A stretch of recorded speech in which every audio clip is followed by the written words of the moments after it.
piling ngayon. Umuulan ang pag-asa, kami ay nagkakaisa. Ano man ang aming katayuan, inibig mo naglubusan. Sabay-sabay nagkagalak sa intak ng papuring ito. Sabay-sabay nagkagalak sa sayaw at papuri sa'yo. Kamanghamanghang pag-ibig, lampas langit sa amin lumubos. Hindi karapat-dapat pagpalain, ngunit biyaya mo'y binuhos. Kamanghamanghang pag-ibig, lampas langit, kami minahal mong lubos. Aming itatanghal pangalan mo, Jesus.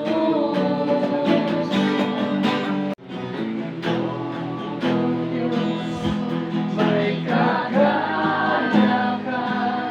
sa piling mo, O Diyos. May kapayapaan tanging pagsama mo. Ang inaasam dahil sa piling mo'y may kagalakan. Sa piling mo, O Diyos, may kagalakan. Sa piling mo, O Diyos, may kapayapaan. Tanging pagsama mo ang inaasam. Dahil sa piling mo'y may kagalakan. Sa piling mo, O Diyos, may kagalakan.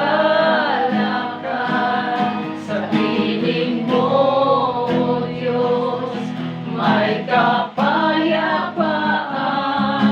Tanging pagsama mo ang inaasam. Dahil sa piling mo'y may kaganapan. Niya ay marunong talina, pero tulad ng pag ito ay nagbabad sa salita ng Diyos, ang karunungan ng Diyos ay talagang mapapasaya. So, hindi ka pwedeng malinlang, hindi ka pwedeng dayan. So, at alam mo na kapag ka alam mong ang turo ay hindi isala, alam mo agad. Kaya nga sabi ko sa kanila, sa mga member, may mga ilang member tayo na nakikinig na kay Eli Soriano eh. Sabi ko, kung kayo makinig, dadalhin kayo sa kamalian. Ang pag-aralan yung maigi, ang Bible. Kasi kapag Bible ang pinag-aralan nyo, bago pa lang may maririnig kayong alam nyo na mali. At makukompis kayo, magugulong isipan ninyo kapag kayo ay nakinig sa mga mali. Nadadala. At ang pag-aralan nyo ay ang Bible, at ang Bible, kapag may sumingit na, may narinig kayo, alam nyo na mali. Dahil tayo nasa totoo, at ang totoo ay walang iba kundi ang Bible. Kaya nga ang karunungan talaga ay nararanasan. Kaya ngayon, lumapit ulit sa akin, sabi niya sa akin, Pastor, kausapin mo lang akin ng last Thursday. Pastor, kausapin mo lang akin ng mga member.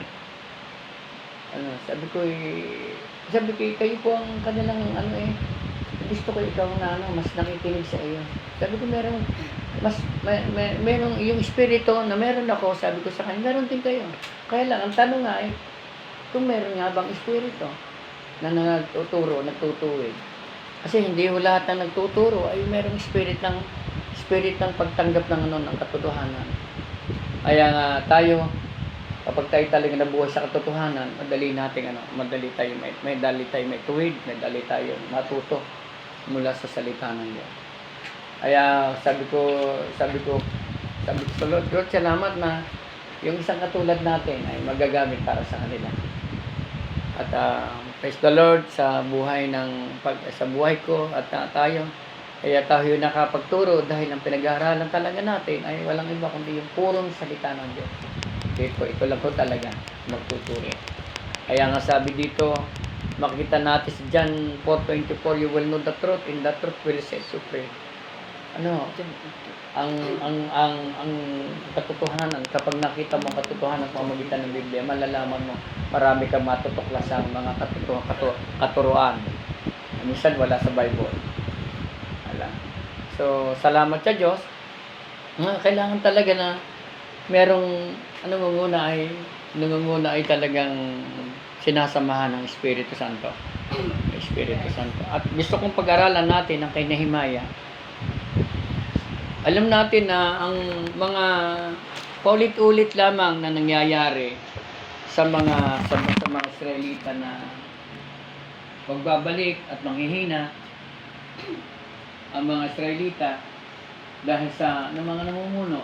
At ang muog ng Jericho ay makikita po natin ito sa Nehemiah. Ang muog ng Jericho ay sila wasak. Nagkawatak-watak sila for so many years. Kasi anong dahilan bakit sila nagkawatak-wasak? Dahil nagkahiwa-hiwalay, nagkalayo-layo. Dahil sa mga namumuno.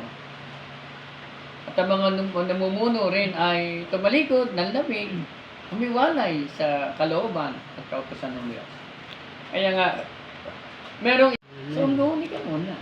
Hindi ko naman sinasabi ba, wala magpa-doktor. Ay kami talaga kumalat yun, nilait kami, sabi, puro kayo hindi nyo kayo kumilos, mamamatay na ang tao. Pambihira yung mga, ito yung mga yung mga katulad ko nagtuturo na nag-aaral din ng Biblia. At sabi ko, mamamatay na ang tao, yung pandalhin sa ospital. Nagagalit sa amin. Hinanakit hindi sa tao, hinanakit sa Diyos. Hinanakit sa Diyos. Ito po hinanakit sa Diyos. Naglilingkod sila.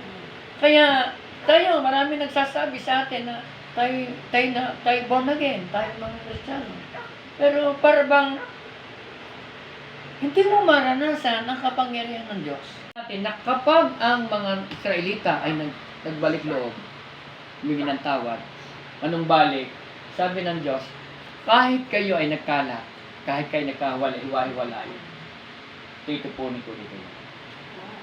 Ganun yung pangako ng Diyos. At sa verse 11, O Panginoon, pakinggan ninyo ang panalangin ko at ang iba pang lingkod ninyo na nais pagparangal sa inyo. Pagtagumpayin po ninyo ako ngayon at loobin po ninyo kahabagan ako ng humingi siya ng lakas, humingi siya ng karunungan, humingi siya ng katalinuhan sa Diyos. Tandaan natin, hindi natin kayang gawin ang lahat ng ito. Makakatayo lamang tayo, mananatili lang tayo nakatayo, at magagawa natin ito kapag tayo sa Diyos umasa.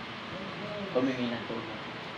Hindi dahil magaling ka, dahil matalino ka, hindi dahil maabilidad ka, hindi dahil talentado ka. Baka kamali ang dinig nyo. Baka talentado. Talentado. Tingnan nyo. Balik, marunong malalakas, muling magkakaisa.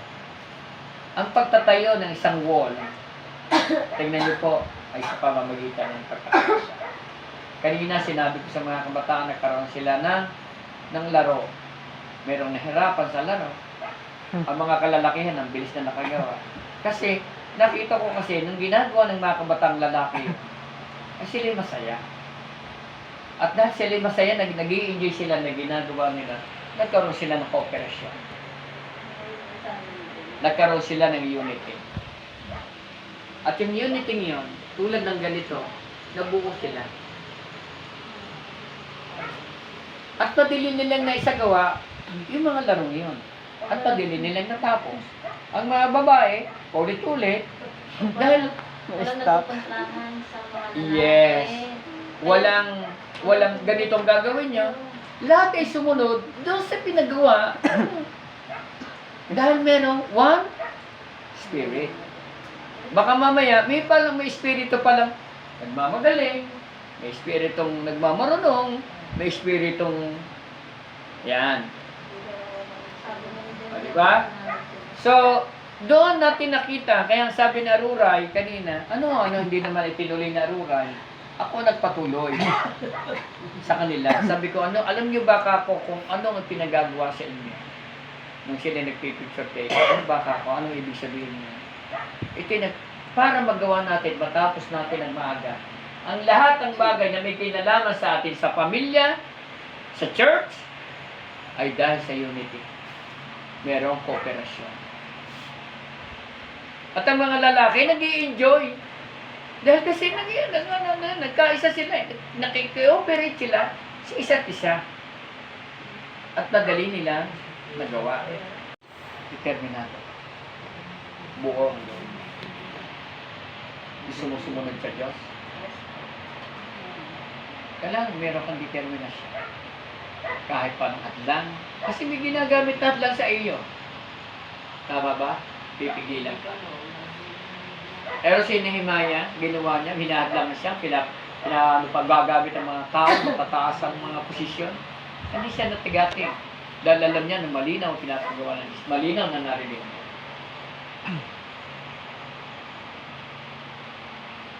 Kaya yung mga pinapagawa ng Diyos sa inyo, kapag hindi kayo magiging fruitful, hindi tayo magiging productive, kapag hindi tayo nanatili tayo sa tigas ng mundo, saway tayo, hindi na magiging productive.